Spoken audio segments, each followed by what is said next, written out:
বাইরে আজকে দেখো একদম রোদ ঝলমল করছে, চারিদিক ঝলমলে রোদ্দুর। Morning, good morning, good morning না, দেখ 12টা বাজে।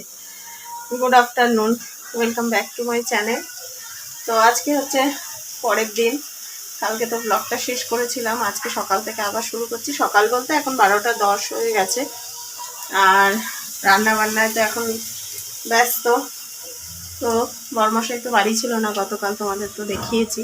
তো আজকে আসবে, আর রান্না বান্না করছি। আর ঘরে তো আমি আর রাই রয়েছি, খেতে তো হবেই। আর ওদিকে ওই যে পড়াশোনা করছে আর বক বক বক বক করলো। আজ রবিবার, আজকের মেনু দেখো, এই যে লাল শাক ভাজা করলাম, হয়েই এসছে।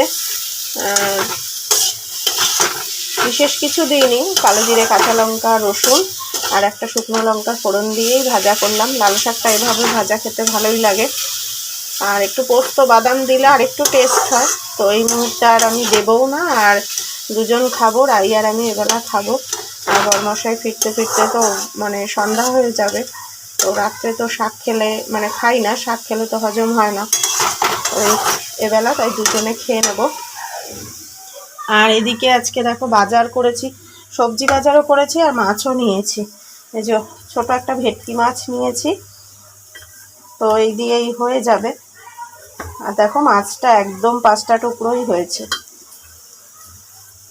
তো ওই মাছটার এখন ঝোল করব, আর ওই শাক ভাজা, আর দেখি একটু উচ্ছে যদি ভাজতে পারি তো ভাজবো, কারণ সময়েরও ব্যাপার আছে। আর ওদিকে তো কাঁচা ধোয়া তো আছেই কম বেশি প্রত্যেক দিনই।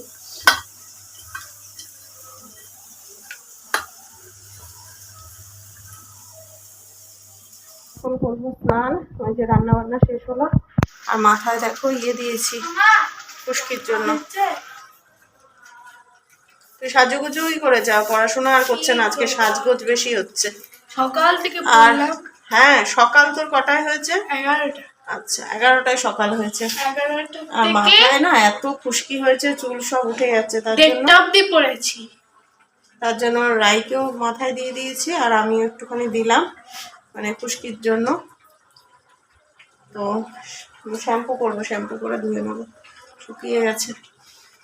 চলো ওকে খেতে দিয়ে দিই, আর আমি এদিকে স্নানটাও সেরে ফেলি। শুভ সন্ধ্যা, এখন সন্ধ্যাবেলা। আর সন্ধ্যাবেলায় দেখো আজকে এই কাজটা করছি।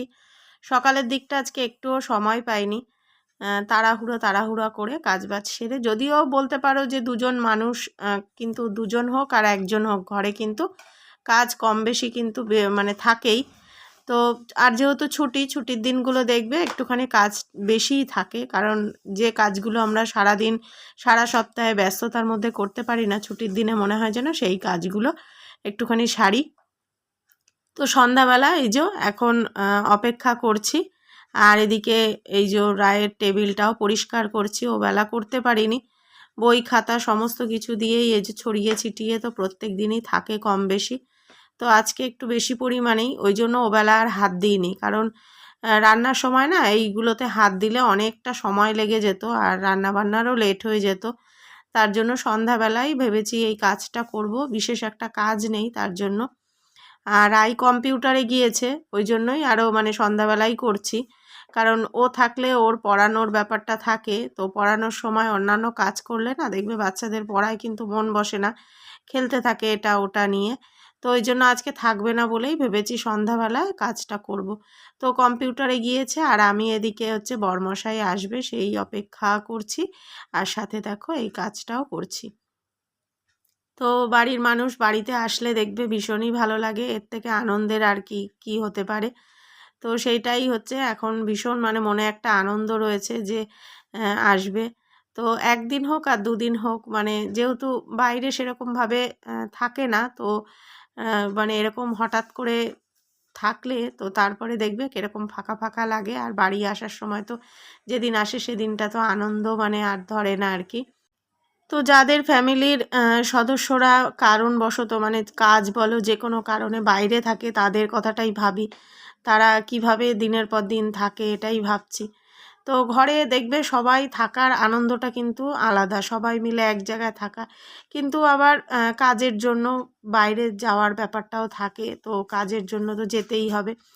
যাই হোক, এই দেখো কথা বলতে বলতে তোমাদের সাথে মানে গল্প করতে করতে আর পরিষ্কার করে ফেললাম। আর দেখতে পাচ্ছ কতগুলো নোংরা, ওই পেন্সিলের চিলতা এটা ওটা সব দিয়েই ভরে রেখেছে।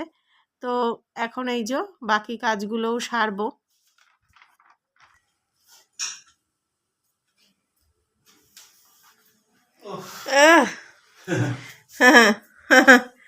এসে গেছে বরমশাই, এসে হাজির হলেন, অপেক্ষার অবসান ঘটলো এই যে। আর এখন আর ব্লগটা বড় করছি না, কারণ বুঝতেই পারছো সবে এসছে, এখন ফ্রেশ হবে, চা টা করার ব্যাপার আছে, তো আছে।